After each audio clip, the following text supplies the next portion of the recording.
Yeah, this is exactly why I want a Patchbay, because I'm getting really tired of doing that every single time I want a vocal chain. Am I going to need a Patchbay to streamline my setup over here? Over the past few years I have accumulated quite some gear, and so far I have managed to run all of it, well, almost all of it, without a Patchbay. But maybe the time has come that I can no longer do what I need to do without a Patchbay. So first, what is a Patchbay and what benefit will it give me in my setup? If you've ever looked inside a professional studio, you've probably seen one of these patch panels with cables sticking out of them. That is a Patchbay. A Patchbay is basically a central routing hub for all your analog connections. So you would connect your outboard gear to the Patchbay and your interfaces and your mixing console and sometimes even your speakers. And with everything connected to that Patchbay, you can route anything you want to anything you want, which is kind of what I'm missing in my setup. So as you may have seen in videos about the workflow at the Atlantis studio or the Next Movement studio, you have the Patchbay inside of the SSL console, and every channel of that console is connected to that Patchbay. So are all the converters, all the outboard gear, and the live rooms of those studios. Which means that if a microphone is coming into, let's say, channel 25 in the live room, we can now patch it into a preamp, so let's say a Neve 1073, then we can patch it over to a compressor, then into an EQ, and then back into a channel on the SSL console, without having to find our way behind gear to actually plug the cable into one input and then take the output of that device and plug it into the other device. It just makes your life a whole lot easier, and not unimportantly, it saves a lot of precious studio time. If you want to see more in-depth videos about how I run sessions at those studios or how I do maintenance at those high-end big recording studios, make sure you hit the join button down below, because that brings you to the Virtual Internship, and there you've got an exclusive collection of not only maintenance videos and in-depth studio videos, but also mix breakdowns, recording walkthroughs, and on top of all of that, you get access to an exclusive WhatsApp group with me, my team members, and all the other virtual interns. So whenever you've got any issues, you've got a WhatsApp group that you can post it into with a bunch of like-minded people there to help you out. So check out the join button down below, and let's get on with this video. That rhymed. The way I've got my outboard gear set up is a little bit different from those studios, because I do not have a Patchbay. So I run all the inputs and outputs from my outboard gear directly into the AD and DA converters of my Apollo X16. So for example, outputs 1 through 8 of the Apollo X16 go directly into line inputs 1 through 8 on the SSL console over here. And then the 8 outputs of the SSL channels go back into the Apollo inputs 1 through 8. And then I've got 8 more inputs and outputs left. So the Neves are on 9 and 10, the Miads are on 11 and 12, the Tegler is on 13 and 14, and my master bus with the Carnaby HE2 and the Cream RC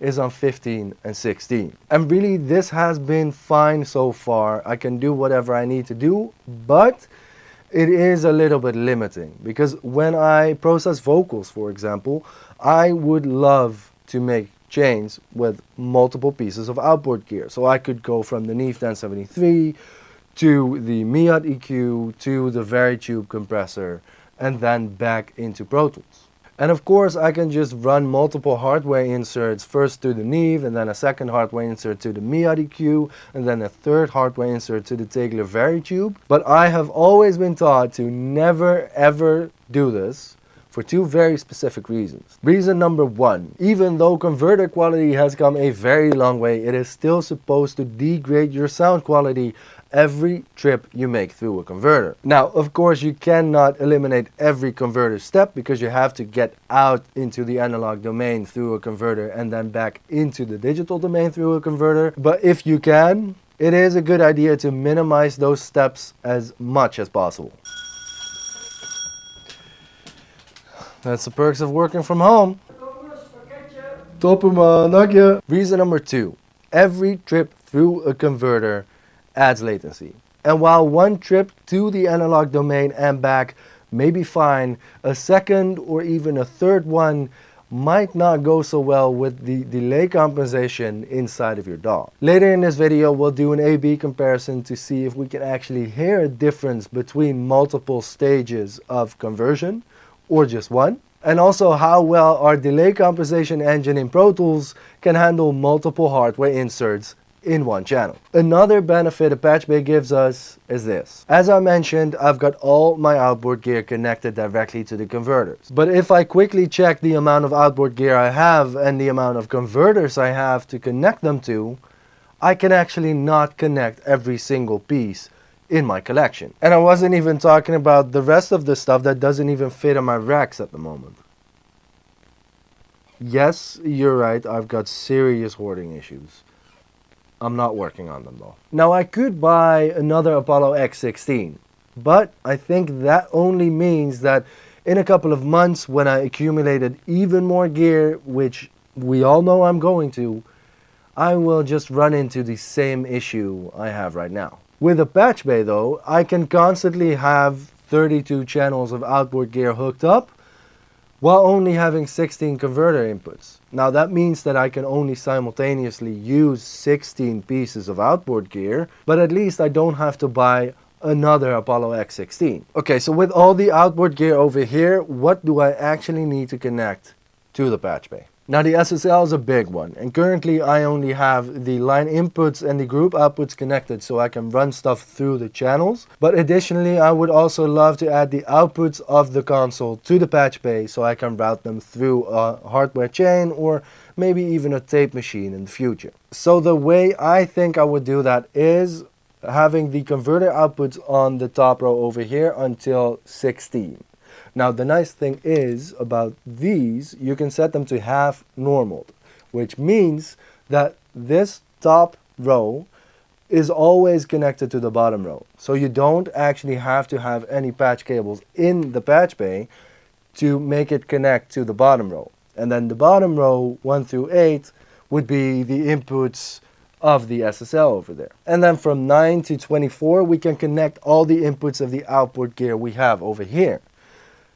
Now, we do have a slight issue then, because that means we only have 8 jacks free over here. So with this Patchbay alone, I don't think I can make this work. Well, that is where this box comes in.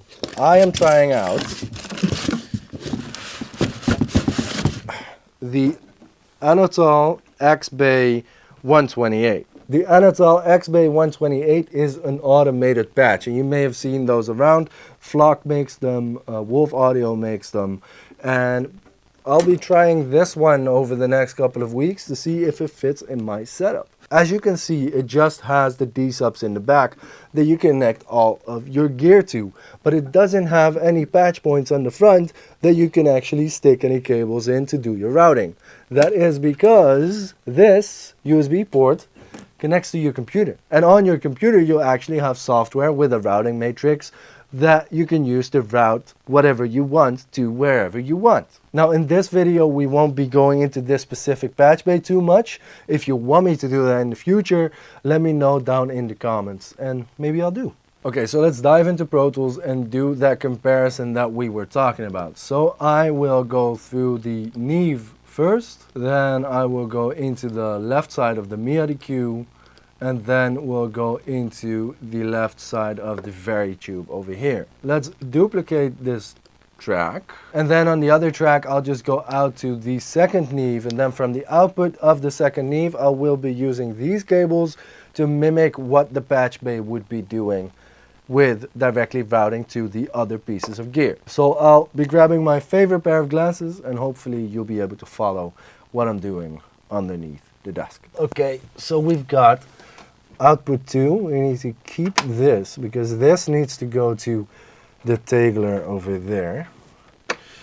And then Miad, you can completely go out, and then output 2, so second Neve can go into the second Miad EQ, and then the output of that Miad EQ, no, let's go to the next part, can go into input right on the Tegler, and that is the right output of the Veritube.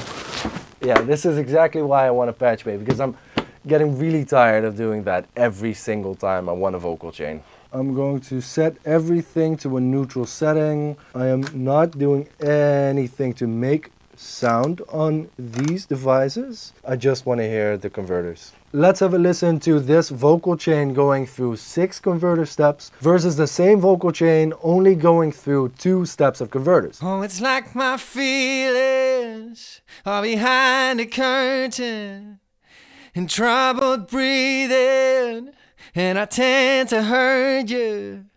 Oh, I have it all. I have it all.